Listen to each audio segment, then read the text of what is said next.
Hello and welcome to the first update of the murdered Munitions Magnate.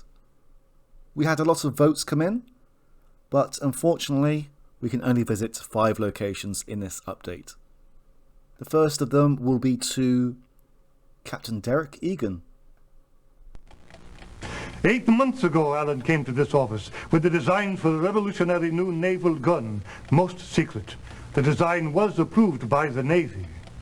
What about the meeting you had planned with Mr. Allen for the evening of March 9th? He never appeared, but you probably already know that. Quite. Actually, I knew nothing of what we were to discuss, but I've kept the wire he sent me that morning. Meet tonight, 8:30, your office. Call out the guard, pounce at 10. Quite vague, don't you think? Does it mean anything to you, Captain Egan? I think Alan was worried about security for project number 10. Of course, I put some of my best men on it right away. Did you come up with anything? Richard Camp, a development engineer on project number 10, was discovered bringing boxes and bundles to the French embassy. Emile Zobar, French military attaché, has his office there. So you think Mr. Allen had information implicating Camp in the security breach of Project 10? I did, still do. But Lord Ragland, head of the project, assured me that Allen's security fears were unfounded. You've spoken with Ragland since Allen's death? Yes, we met on March 11th. As a precaution, he assured me he would remove Camp from the project. Can you think of anyone else who might pose a security risk to the project? Yes. For now, I have my men investigating Zobar, Van Schulenburg, Del Guerra, and Meshkoff. Their government would all have great interest in our new gun. And what have you uncovered so far? Unfortunately, nothing.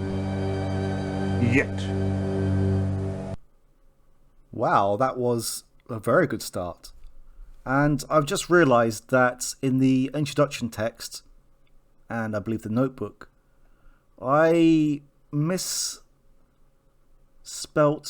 Lord Ragland's name. I actually called him Lord Wagland.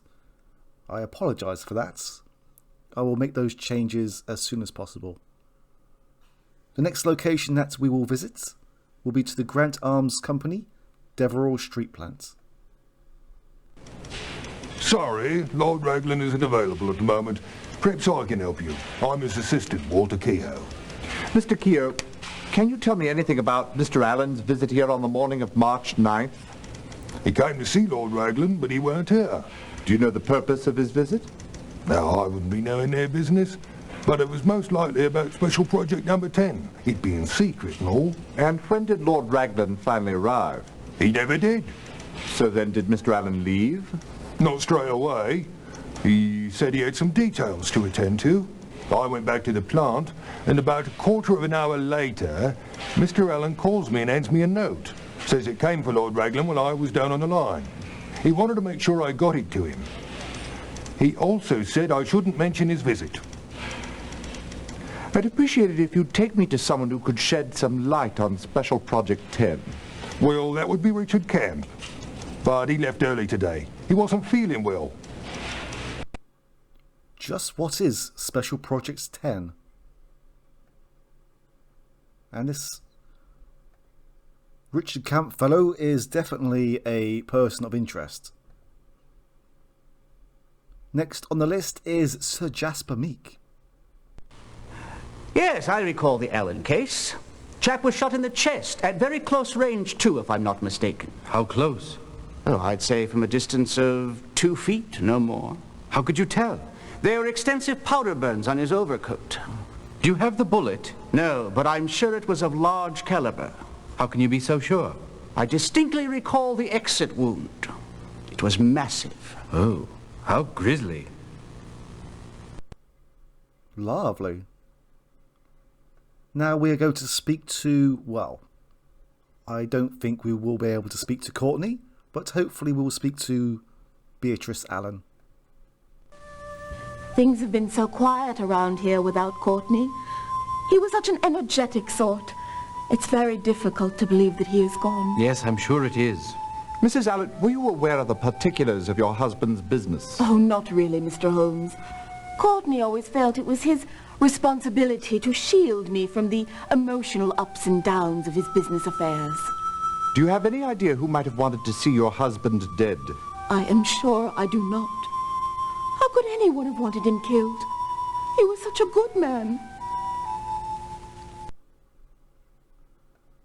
And the last name on the list will be to sue... Here we are. To visit Philip Marlowe. Mr. Marlowe, I'm investigating the murder of Courtney Allen. May I ask you some questions? Certainly, but at the moment I'm much more concerned about the missing plans for our secret weapons project. And what project might that be? Special project number 10. Whatever do you suppose happened to them? I really have no idea, but that's a question for Scotland Yard to answer. Mr. Marlowe, do you recall where you were on the evening of the 9th? Why, yes, I was having dinner with Sir Clayton Partridge. We had played a round of golf earlier in the day. I see. At Mr. Allen's death, I understand you automatically became the new president of Grant Arms Company. Is that correct? Yes, Allen and I had an understanding on that score. Upon his retirement, I would take the office. As a matter of fact, that condition was the key reason I joined the company 3 years ago. And there we have it. Voting is now open again. Good luck. Thank you for watching. Take care. Bye-bye.